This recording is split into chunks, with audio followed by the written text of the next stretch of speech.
Hello viewers and my dear learners. Today I am before you with the subtopic mountain soils of chapter resource and development. In this subtopic we'll read about mountain soils, distribution of it, content of it and utilization. Learners, वैसे तो पहाड़ी इलाकों में mountainous reason में कोई एक तरह का कोई खास तरह का सॉइल नहीं होता है।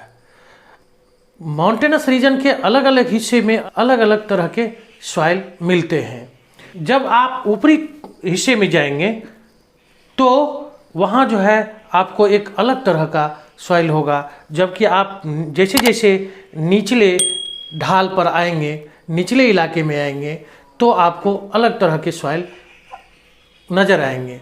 और नीचे से ऊपर के सॉइल में अलग अलग तरह के आपको टेक्सचर मिलेंगे, अलग अलग तरह के कंटेंट मिलेंगे, उसकी अलग अलग तरह की खासियत होती है। माउंटेन सॉइल्स के बारे में हम यह कह सकते हैं कि माउंटेनस रीजन में आप नीचे से ऊपर जैसे बढ़ते जाएंगे तकरीबन 4800 मीटर के ऊंचाई तक आपको सॉइल्स मिलते हैं, क्योंकि इन इलाकों में आपको अलग अलग तरह के फॉरेस्ट देखने को मिलेगा।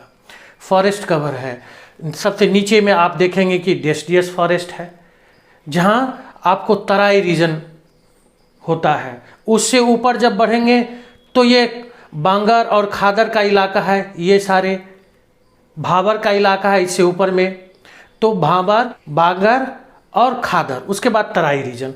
इस रीजन में आप देखते हैं कि जैसे जैसे आप ढाल पर बढ़ते जाएंगे आपको अलग अलग तरह के फॉरेस्ट कवर मिलते हैं। क्योंकि अलग अलग तरह की सॉइल यहाँ मिलता है। ढाल पर जाएंगे तो वहाँ आपको रफ ग्रेन्ड सॉइल्स मिलेंगे, न्यूडल्स मिलेंगे, कंकर बजरी का मात्रा अधिक होता है, मोटे कण मौजूद होते हैं ऊपर में भाबर क्षेत्र में, जिसको हम लोगों ने एलिवियल सॉइल पढ़ने के क्रम में पढ़ा था।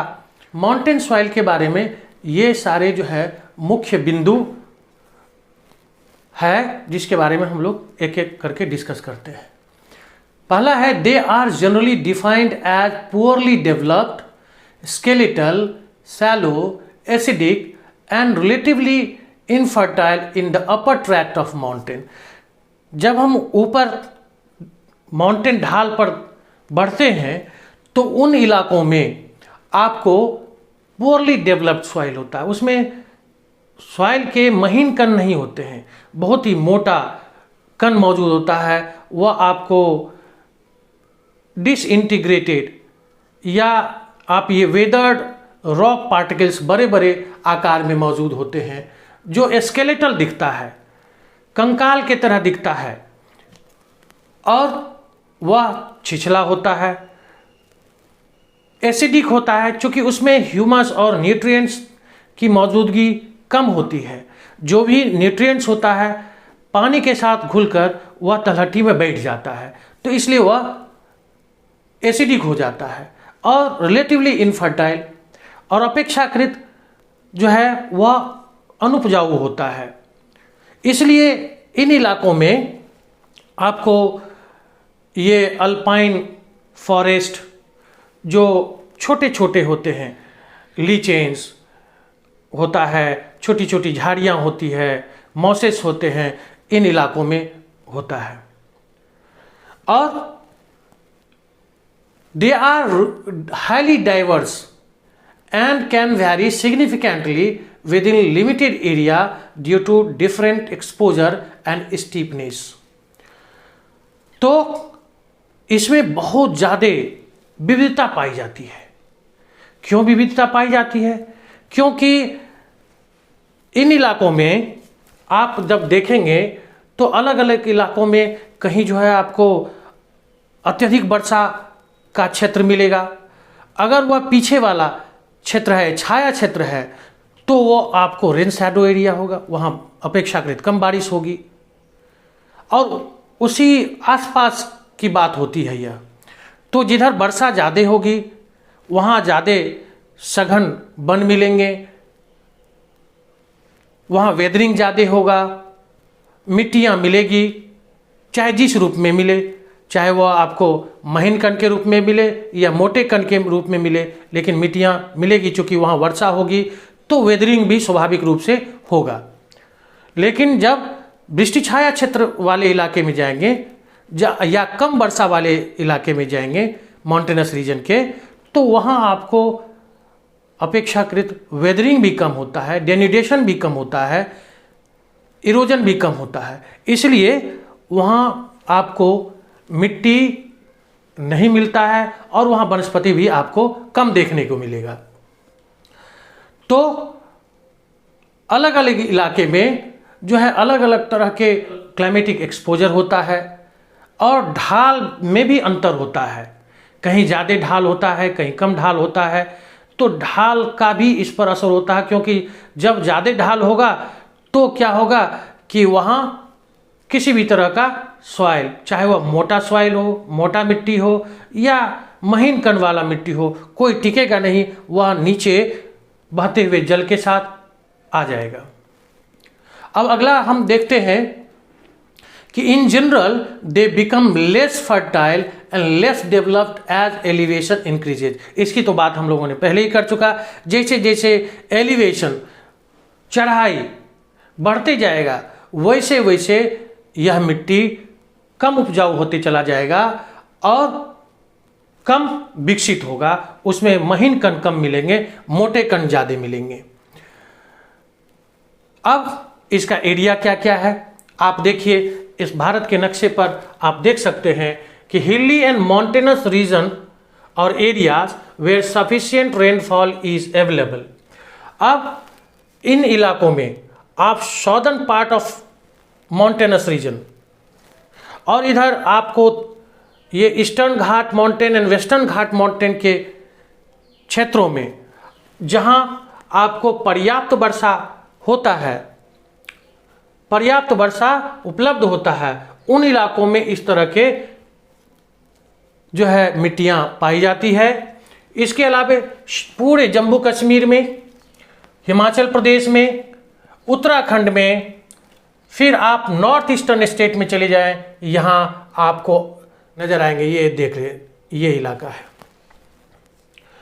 इसके अतिरिक्त in Himalayan sub mountain tract of West Bengal, इस वेस्ट बंगाल का जो इलाके ऊपर जब बढ़ेंगे तो आपको जो दार्जिलिंग का क्षेत्र है, उन क्षेत्रों में जो सब माउंटेन ट्रैक्ट्स है हिमालयाज का, उस इलाके में भी आपको माउंटेनस सॉइल मिलता है, जो वेस्ट बंगाल के क्षेत्र में ही पड़ता है। खास करके आपको मिडिल हिमालय और शिवालिक हिमालय के जो दून एंड द्वार तराई रीजन है, इन रीजन्स में आपको इस तरह की मिट्टियाँ देखने को मिलेगी।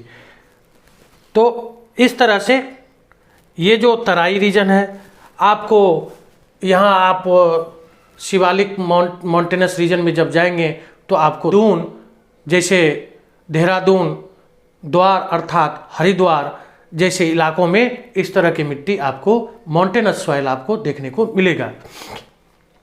अब हम लोग इसके, ये तो रही आपको एरियाज और डिस्ट्रीब्यूशन के बारे में। अब हम लोग बात करते हैं टेक्सचर्स एंड कंटेंट के बारे में।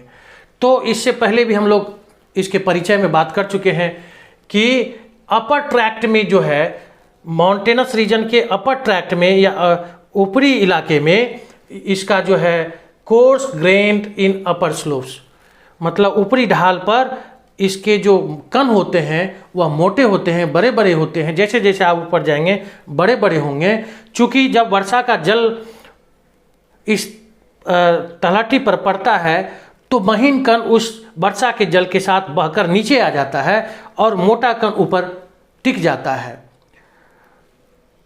तो ऊपरी इलाके में आपको कोर्स ग्रेन्ड सॉइल मिलेंगे।